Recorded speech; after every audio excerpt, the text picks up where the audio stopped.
To go deeper into our episodes, please visit the show notes in your podcast app. Or, to get a fuller, unedited experience, go find this episode on spotlightonpodcast.com. There, the notes are packed with links to resources that give you more about the people and topics explored here.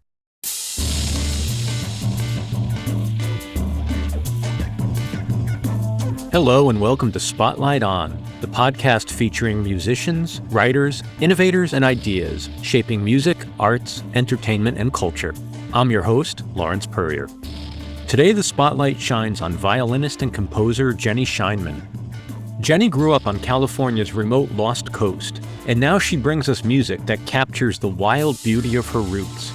Her double album, All Species Parade, brings together jazz and folk music to create something wholly original that feels like a nice long walk in the natural world. With a dream team of collaborators, including Bill Frisell, Nels Cline, and Julian Lage on guitars, Jenny's violin leads us through soundscapes that honor the land, its native peoples, and all living creatures. Jenny's made a career of working with people like Lucinda Williams and Lou Reed, but this project takes her back home to create what she calls nature worship music that refuses to be domesticated. And now, Jenny Scheinman.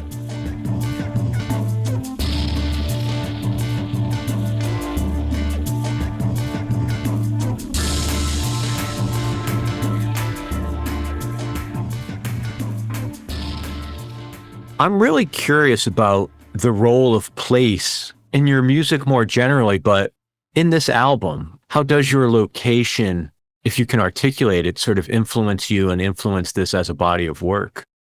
Yeah, I think that we write somewhat out of the subconscious. And when I was living in cities for most of my adulthood, I left here when I was 16. So 16 for the next couple decades, I was in the Bay Area and then I was in New York City. And I would dream about my childhood rural landscapes and also probably write about them in some much more subconsciously influenced way. The freedom of a vista and the richness of the flora and fauna of my childhood.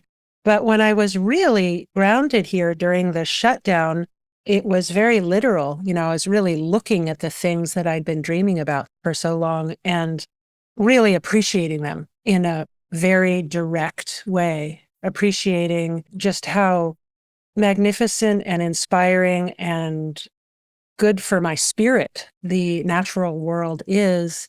During that time, I actually broke my collarbone falling off a horse. I was cantering around this very remote area of the Lost Coast, and my horse tripped. I fell off and I shattered my collarbone. And it was the first time, really, since I was about 7, that I was unable to play violin for an extended period of time. And it was good timing because nobody was doing gigs because we were all in the shutdown, right?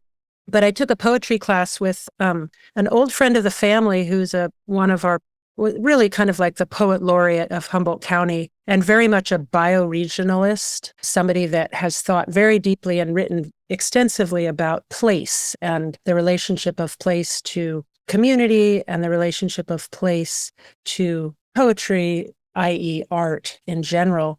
And my mom dated him after she broke up with my dad. So he was kind of a father figure to me. He's a really great intellectual and poet and artist. And anyway, I took a poetry class with him for about the better part of a year and thought more directly about the answer to your question, the question of how place affects us and affects our imagination.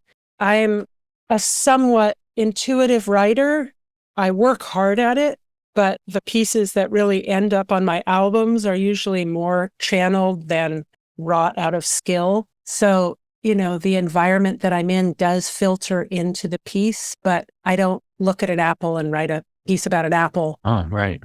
Or look at, a fault line and write about a fault line. That poetry class, for one, really made me focus a little bit more directly on these things with my more conscious intellect. And just the immersion in this environment from the perspective of an adult really brought out the pieces. And I was just really ready to celebrate my childhood landscape.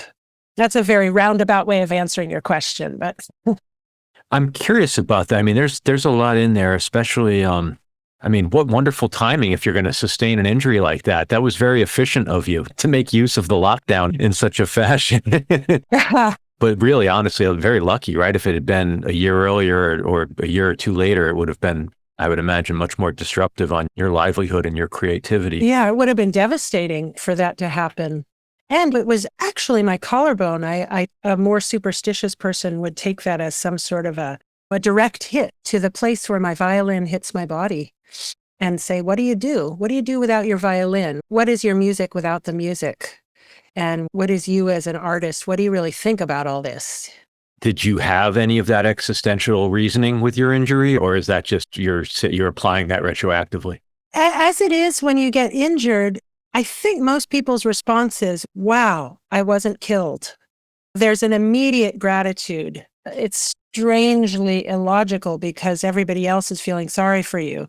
I was so glad to have my brain to have been able to get out of there. It was a complicated rescue, basically depending on my 7-year-old daughter who was out with me, who had to go find help and I had to get out. But the existential question of what am I without what I do was something I thought about. I soon got surgery. I had 2 big surgeries, and it was pretty clear that I was going to be able to play again. And actually, it wasn't the first thing on my mind when I fell was, oh no, my violin. It was like, wow, I'm way out in the middle of nowhere. Where is my kid? And how am I getting out of here? Yeah. You know, all these big challenges in life, the basic developmental stages, having kids, trying to be an artist in America, and having a big injury, going through some sort of survival of something, it did deepen my commitment. When I got through it, it deepened my commitment to being a musician for sure, and my gratitude for having the skills and the life thus far, playing so much since I was a kid. It's all I've ever done. Yeah, I mean, nothing like almost losing something to come to a new appreciation for it. For sure. Something you said earlier that I want to pick up on is the idea of the channeling the works. And you said something, I'm going to badly paraphrase you, about it being more about the channeling than sort of the deliberate application of your technique or your skill. I'm really curious about the relationship between those two, right? Because I'm going to make a sort of a supposition here, but I would think you can't effectively channel something that you don't have the skill to articulate. I wonder how you think about the relationship there, this sort of like quasi-mystical element of composition. And I'm not asking you to tell me where you think it comes from or anything like that. I'm just really interested in, do you ever receive something that you can't articulate because of either your level of skill development or, is the translation always able to pass through you? Yeah, that's a big question. So many things come to mind. There are artists, like I've talked to Bill a lot, Bill Frisell, my sort of dear friend and mentor, a lot about this. He had a dream once in which he heard this huge sound, which was mixed with colors, and everybody he ever knew. And this was something that he's been trying to write for the last 20 years. There's a certain ambition in trying to capture something really exquisitely beautiful that we're always, and I am always trying to do. And I guess we're always struggling with our own skill set in terms of really putting it down on paper or into the hands of a band to really make it real. So there's that. But I think also the intersection of intuitive writing, composition, and dealing with our own skill set in terms of using our own tools to get things down is probably improvisation. That's right at the crossroads of that, because you're working intuitively to some degree within the constraints of your own skill set, and you're writing. And improvisers get a whole lot of practice with that. And improvisers not only specific to jazz improvisers. Look at Beethoven. He was one of the greatest improvisers ever to live. That's what he was known for. They'd have to drag him off the piano bench after the 24th variation. He couldn't stop. As a player of jazz, and an improviser, I write relatively simple things that my musicians can elaborate upon. And it's in that skill of elaboration or interpretation or improvisation that the core thing is really expanded to the magnificent thing that I hear in my head. And honestly, I never hear it as magnificent as it is when in the hands of the players. It's an improviser / jazz phenomenon that you bring these relatively simple ideas or structures to a band and they turn it into a symphony. They turn it, and it's different every time. I don't have the skills or experience to write the symphony, like to write it all out. That's really a different kind of thing. And when I hear something extravagant, I know usually that it's something that my players will create with me.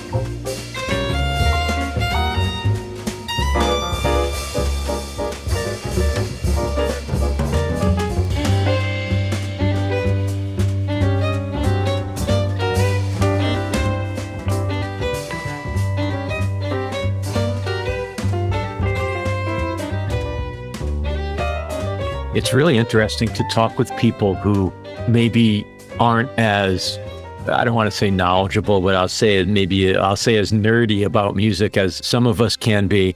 I'm thinking of one conversation in my life in particular where I said to somebody, we were listening to, I don't even remember what, maybe it was Mozart. I can't remember, but I said, can you imagine that this person wrote down all these parts, like probably alone in a room, and knew what all the sounds were, knew how to place them on the piece of paper, and then could hand them to somebody and have it played back? Like, it's sort of astounding that our brain can do that. Now, obviously, my brain can't. Not everybody's brain can do that. But what an incredible, functional capability. And again, met with skill and training and everything else. But it's incredible.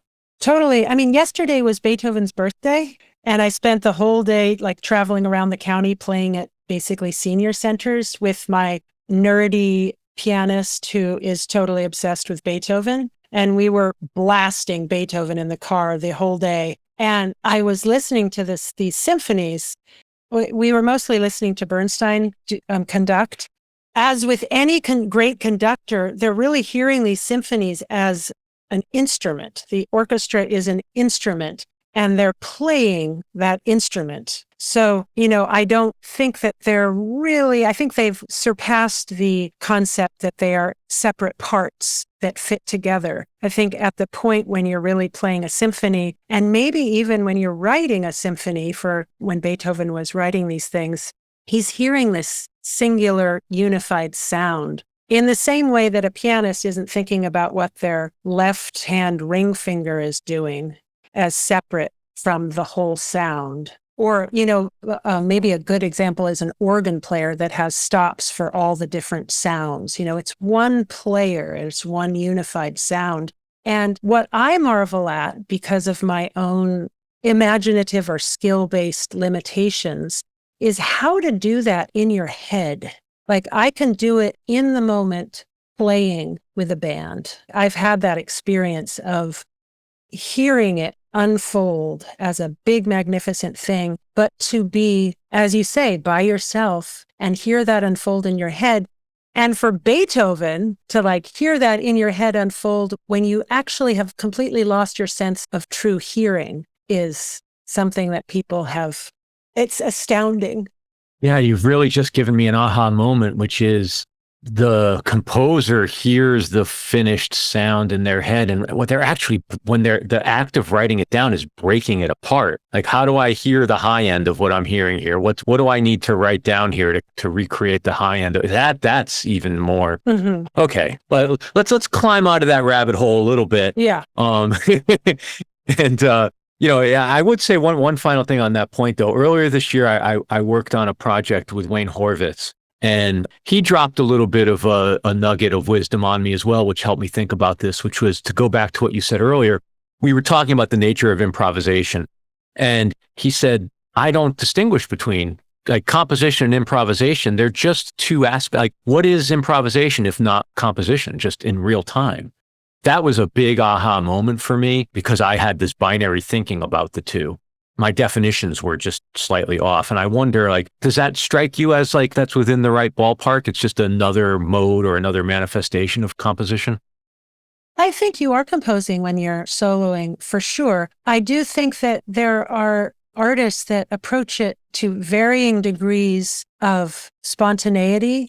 And even within the classical world, sorry to go back to Beethoven so many times, but basically I'm totally immersed in Beethoven right now. Yeah. If you compare Beethoven and Haydn, I think Haydn is a composer and Beethoven is an improviser-composer.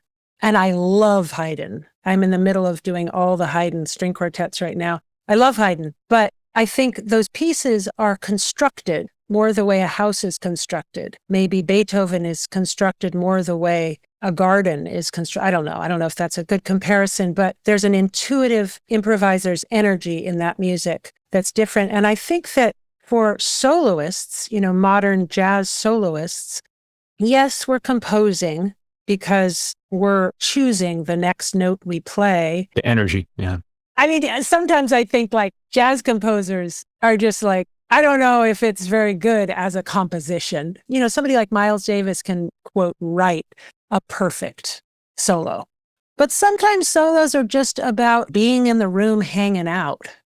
And it's more like creating vibe. And maybe you could call that composition. Maybe, I don't know, Philip Glass does that too. He just kind of hangs out in a thing. But yeah, they're related, but I appreciate the difference in the words. I see what Wayne's saying. But there's something in there. There's a spectrum within which people err toward more spontaneous improvisation and more compositional thinking. As part of your education, or I wonder if you still have this practice now, assuming you had it in the past, have you worked much with the practice of transcribing solos and things like that? I'm really curious about artists that do that as part of their training. Yeah, I transcribed a whole lot in my 20s, and I would keep doing it, but I somehow have lost the habit. Occasionally, something's just so cool that I just transcribe it. But I had all of Crescent around my bedroom when I was 17, and it I didn't have a very big bedroom, but it wrapped all the way around the room and then overlapped itself. John Coltrane Crescent solo. And I transcribed a lot of guitar players. That Coltrane thing I did because I couldn't quite get into Coltrane. And I wanted to know what people were so obsessed with. And I think I found it. That solo is so beautiful. Incredible solo. It took a while to figure out how to play it. I don't think I ever quite really played it right, but there's a lot of notes and a lot of phases and a lot of melodies that I didn't hear before I transcribed it. That's incredible. I mean, I'd rather not say what I was up to when I was 17, but I was certainly not transcribing John Coltrane solos, never mind Crescent.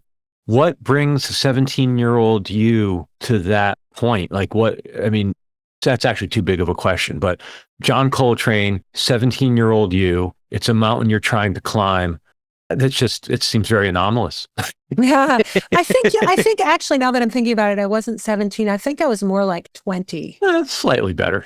But I did graduate from high school really young for not reasons that I was brilliant, but just because of my odd rural childhood.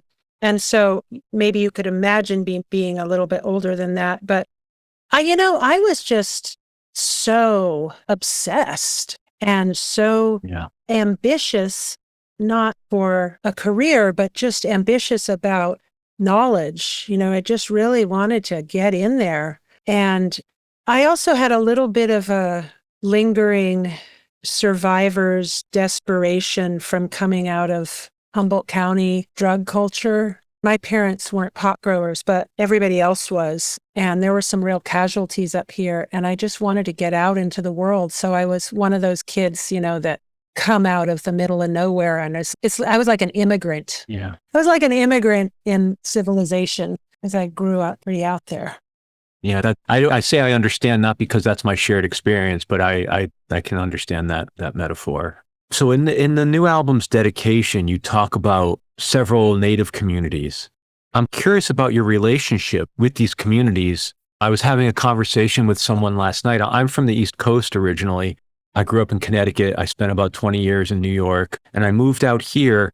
And the Native American experience was very abstract for me coming from the East Coast. It was something that happened in the 1600s, and I was not exposed really to anything cultural. But coming out here, it's much more tangible, and it's in the iconography and the art and the place names, and you see the people more. Their causes and their issues are much more out in the open and discussed.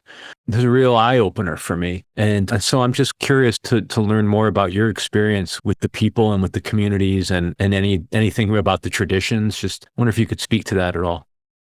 Yeah, well, I think that right now the Native communities up here are really having a resurgence. There's been a huge land back movement. And my parents, my mother and stepfather actually are quite involved in supporting the recovery of knowledge of some of the rituals surrounding the return of the salmon to the Mattole River and various other sort of yearly rituals. And they've facilitated the purchase of a few pieces of land for the Native tribe in my hometown. So they're quite involved recently. And there are some towns up here that are predominantly Native and some big reservations. The town I grew up in, which is the town of Petrolia, which is at the mouth of the Mattole River, had previously been inhabited by the Mattole people, for which the river is named. And they were wiped out very, very quickly. And so it had almost no Native presence for me growing up. There was one Native person who had a tiny little bit of Native land. What was his name? Somebody Posh. Posh was the last name. And I remember sort of wondering about that as a young kid, wondering what it was like. There were also shell mounds at the mouth of the river that are amazing because I guess they're so dense with mussel and abalone and various different types of shellfish shells that they can weather hundreds of years of changing sand formations and all sorts of things. And they're still there, and we used to go down there a lot. So the idea of Native culture in the Mattole was something I thought a lot about, but didn't have much experience with compared to towns where there were tribal gatherings all the time and that kind of thing. I guess in the dedication, what I intend to include all species, meaning all plants and animals that do live in this area and have lived in this area, and to make sure that nature isn't something that is separate from humans, that we are part of that. And in that, the full history of our species in this area. And to do that, I wanted to specifically include people that once lived here or still do live here, but really had a relationship with this land before white colonials basically took over. We'll be back with more Spotlight on and Jenny Scheinman right after this break. After listening to this episode, head to thetonarm.com, our new online journal covering unexpected music and culture. This week on The Tone Arm, Portland musician James Cook is inspired by the outdoors for Captain's audio project. Anupam Shobakar describes how his unique guitar helps fuse his loves of Indian music and metal. Brooks Ellingwood examines how seemingly unpolitical bands like the Undertones help to ease political division. And Daniel Mitchell from Colombian ensemble La Boa discusses the honor of building an album on Tony Allen's rhythms. You'll find all this and more on The Tone Arm. And while you're there, be sure to subscribe to our email newsletter. That's thetonarm.com. The Tone Arm, putting a needle on the cultural wax. And now, back to Spotlight On. I'm not well versed or well read enough in sort of the philosophy of ecology, but that notion that seems to be gaining traction of, or the school of thought that it's a mistake when we think about humans and nature as opposed to everything we do is part of the natural world. Like we're not separate. And that perception of us being separate is the root of a lot of the problems when it comes to like feelings of dominion over the natural world or this tension between human development and the natural world. It's a flawed first principle that humans aren't part of nature. Yeah, and I think it's at the root of a lot of human feelings of alienation as well. Not only does it lead to destruction of our own habitat, but it leads to a destruction of the things that really we need to survive, which is this communication with the natural world, the things we get from it, which are more than apples and coal and wind power. Could you talk a little bit about the structure of the album, specifically the sort of suite-like nature of it? Like, did you tie these compositions together to arrive at that format, or was the conception of it always there for you? Well, there's two formats. There's a CD and there's a vinyl. The vinyl gives it 4 sides, each side containing its own little personality.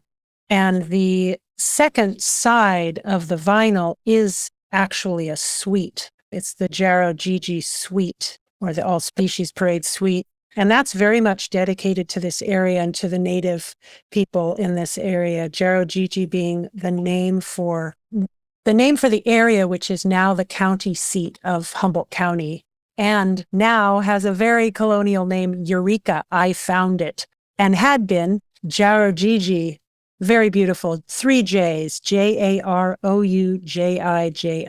very mellifluous. And also, I think it roughly means a place to sit and rest. And it's right on the bay. So it's very beautiful. And that leads into a sort of Ellingtonian kind of improvisation featuring Carmen and Kenny, Carmen Stoff, the piano player, and Kenny Wallison. And then it goes into the All Species Parade, which sort of is like a party for everyone and a big celebration of life. It's a big piece of music. Yeah. So if you mean that was always kind of a suite. I played this music before I recorded it, and those 3 pieces were always in a sequence. Kind of the gravity of the first piece is contrasted by the grooves and the parade of the last piece. And the middle section is sort of a reflective moment. The suite idea very much influenced by Duke Ellington. I was listening to a lot of Duke Ellington suites around the time that I wrote this music. Gotcha. The rest of the album, in terms of the structure, do you sort of mean the order?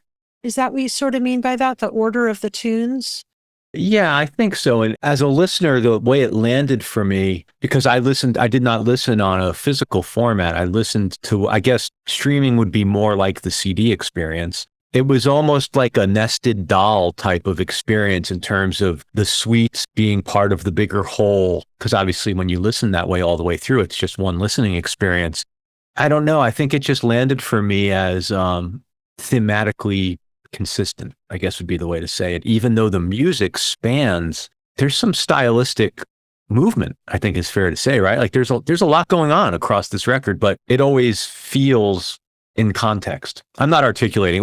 Now we're getting back into the realm of the mysticism of it all, I suppose, and words don't serve well, but yeah, you conjured a very specific experience for me, I guess would be my comment.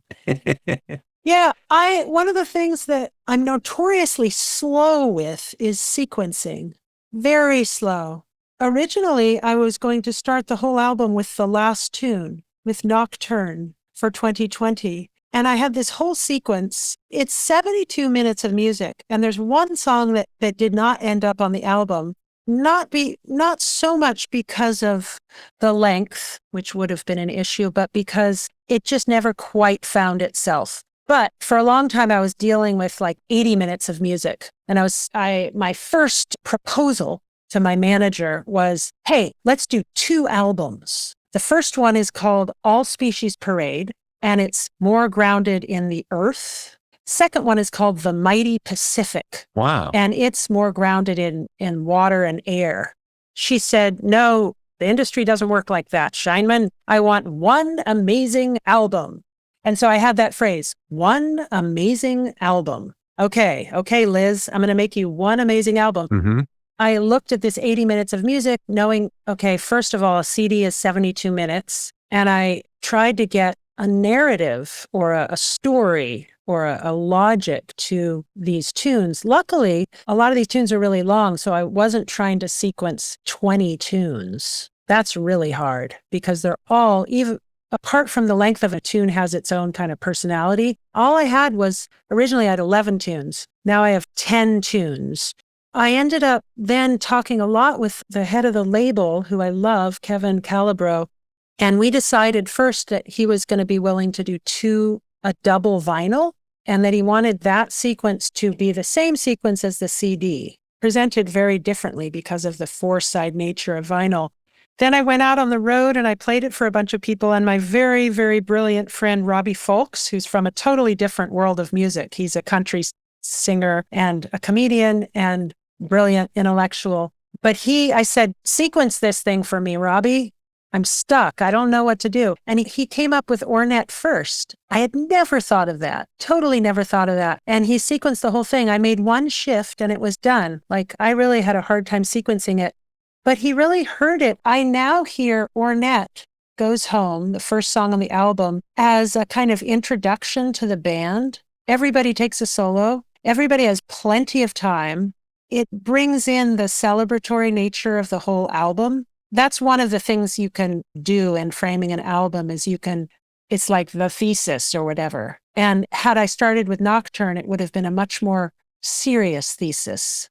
That is in there, but the whole album itself, I didn't really want to be too grave. I wanted an element of parade and an element of appreciation and frolic, plain old frolic and growth and variety and diversity, all of that stuff I wanted in there. And I feel like Ornette brought all of us in with all our different perspectives or diversity of perspective as improvisers. Wow. And then the bear tune is also somewhat, it's got a little bit of comedy in it. It's understandable. And it brings in one big animal first, the big mammals. Then we've got the suite. Then we dive into the Jarojiji suite, which is a serious idea.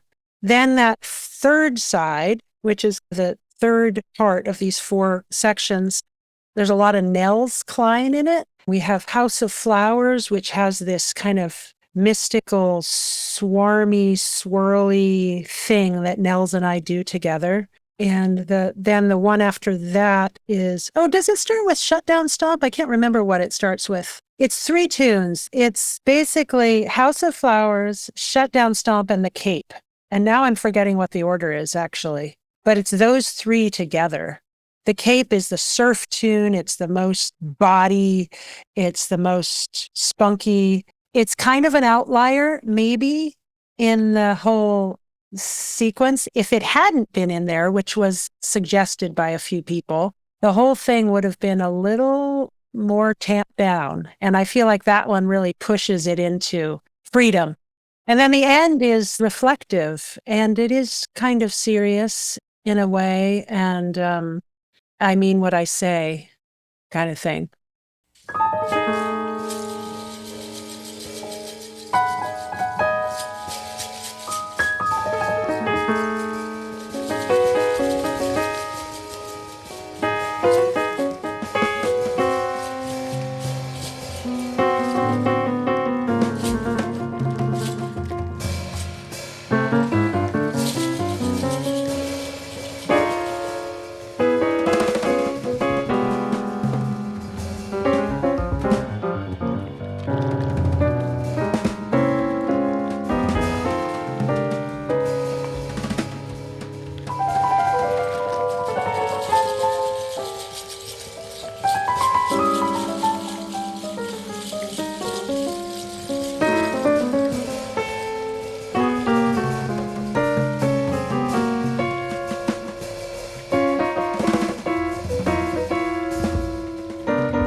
Something that really stands out for me is the use of the different guitarists. It would be one thing if there was just a guitar player in the studio ensemble, but it's very specific to have, these three different players. I'm really curious. Like, I feel like if you say each of the guitar players' names to me, it conjures something. I don't want to say specific. That's unfair, but I have ideas, about what each of these players does. Yeah. How do you think about them as like sonic tools in your toolbox? What do you go to each of those players for? You're right. It is specific on this album. I went to Julian for a specific thing, which was acoustic guitar. It's not the only thing Julian does. If I say Julian Lage, I don't know if everybody thinks of acoustic guitar, but it's something he can do and I love. He can play in a rhapsodic, muscular way on acoustic guitar, steel string acoustic guitar. And there's three songs where he plays acoustic guitar. Two of them, he takes these really tremendous solos. Musically, one of the things we talked about before recording was our shared early love of John McLaughlin in the Shakti albums, the acoustic guitar. Also, Django Reinhardt, or that kind of tactile, physical world feel you get from a pick on a steel string on an acoustic guitar. Very different than an electric guitar, it's harder to get that real physicality. And in this world I'm building of the natural world, I really wanted that physicality in there. So he's in there kind of for that. Bill is on the entire record. He's really in the band. Bill expands everything, many dimensions. It's just his sound and his sense. And I'm so, I've been playing with him for my whole life. I love playing melodies with him, and he just finds his way into my compositions so intuitively. We have so much language together, and he has so much history with Tony Scher and Kenny Wollesen. There's just a lot of non-thinking that goes there that is just clear communication. Nels, I've also known for a really long time, and I've played with a lot. I really brought him in for two songs. One is the Mystical Swarm thing. Well, yeah, that's basically what that if you said to me, describe him, I don't know if I could come up with better words. Yeah, it's this like energy ball, and he does a type of, like, I play unison melodies with Bill. I can get into unison energy with Nels because he just really goes there. And the tune that we do that on, which is House of Flowers, is also a sister tune to the very first song on my album, Mischief and Mayhem. That song is called A Ride with Polly Jean, and that is an album and a band I have with Nels. So I wanted him in there on the sister song to that tune. Then the other tune that he's featured on is The Cape, which is the surf tune. Not only he can really rock, he really can be wild. He's also from California. He's my southern state mate brother. He knows those beaches. He knows the California sense of freedom and lack of self-consciousness and beautiful women. Just like physicality. It's another physicality thing. The kind of uncivilized West Coast. Yeah. The end of the earth. The end of the earth. That's incredible. Thank you for sharing all that. I'm really curious about your work with Tucker Martine as the mixing engineer, because the record has such a, I was about to say without thinking, it has a very West Coast vibe to me in terms of its openness. Like there's a lot of, it's a spacious record, right? Like there's, for how much instrumentation's going on at times, it never feels dense. And I feel like there's a lot of room to breathe, and it has a certain accessibility to it because of that. Yeah. It seems like, from talking with you and having never spoken with you before this, that there's a lot of intentionality in a lot of your approach to this work. Like, even you articulating about how to a certain extent you worked in and around the formats, and you worked to make the one great album, and just the notion of intention. And so I'm curious what goes into picking such an important member of the team. Like, how were you aware of Tucker? Was that your decision? Did somebody suggest that pairing? Like, how does something like that come to pass for you? I was very lucky in this album. I asked my dream team and everybody said yes. And everybody was available. I mean, that's really a lot of it. I had to wait a while for Tucker because he was busy, and this album would have come out a lot earlier had I not waited. I've known Tucker for a really long time. He's mixed a number of Bill Frisell's albums. He also mixed Mischief and Mayhem, and he also recorded and mixed my album with Bill Frisell and Brian Blade, which is called The Littlest Prisoner, which is actually an album that I sing on. It's a bunch of songs. And I love Tucker. Tucker's a really interesting engineer. Only recently does he have the ability, did he choose to engage the ability to save things and be able to return to them, which is a part of engineering that's been the standard for quite a while. But he's stayed for a very long time with the old school approach to mixing that was performative, where basically you start it and you perform the mix with your hands on the faders. And then if you don't get it, you got to start over and do it all again. So that's a very different approach than the modern approach, which is go through, work on a part, then work on the next part, then send it to your artist and return to it 3 months later and fix a little thing. It's much more sort of like a musician or a conductor or something like that. He can return to things now, but his approach is very, I relate to it as a performer, and he gets very deeply focused on it the way you have to if you don't know if you're going to be able to return to it. And I could have just sent him the tracks. Most people just send their tracks to engineers these days, and they do their thing. I instead went up and treated myself to a week of laying on his couch, reading books and listening to his mix. And it was so much fun. He's so good. And he was definitely my first choice as an engineer. He is on the West Coast, which meant that I could easily go visit him, but it also means he has some context for whatever it is we're trying to conjure. I guess I want to clarify that the album isn't just about the West Coast. It's about the diversity of nature and an appreciation of that. But it was written in the West Coast. And for me, it's working with those kind of, that's what I know most deeply. So Tucker, he knows song very well. I think he doesn't do as much jazz as he used to, but he does a lot more songwriters. And that's pretty deep in my writing as well. Like a real appreciation of the lyric and the song and the story, even when it's in instrumental music. So he really brings that out. That's beautiful. That's really beautiful. So when we part ways in the next couple of minutes, what are you going to go listen to next? What am I going to listen to? Well, I'm packing up to go to Florida for a family wedding, and I will put on Michelle Indeggiocello, Virgo, because it's damn good and it's also great packing music. Yeah, and then I'm doing that. And then I'm playing with a circus for 2 weeks to pay for my terrible quintet habit.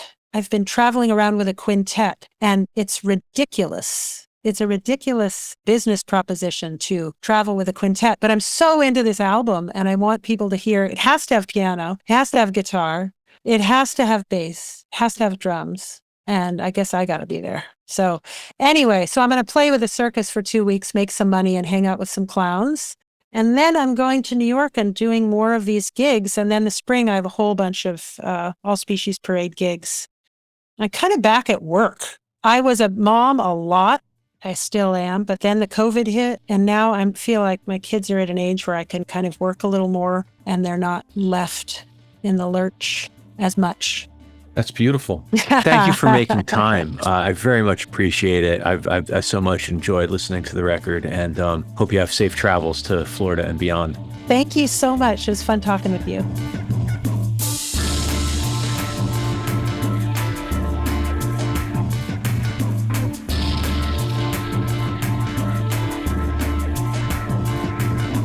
Thank you so much, Jenny Scheinman, and as always, thank you for listening to Spotlight On is executive produced and hosted by me, Lawrence Purrier. We're produced and marketed by Michael Donaldson. Editing and sound design is by Terry Grant. Our theme music? That's Q-Burn's Abstract Message. The most important member of our team is you. Thank you for supporting our work. please rate and review us wherever you listen to podcasts, and then visit us online at spotlightonpodcast.com. There you'll find our free episode archive, our online store, and a link to make a donation to support our work. Thanks for listening, be safe, and stay in touch.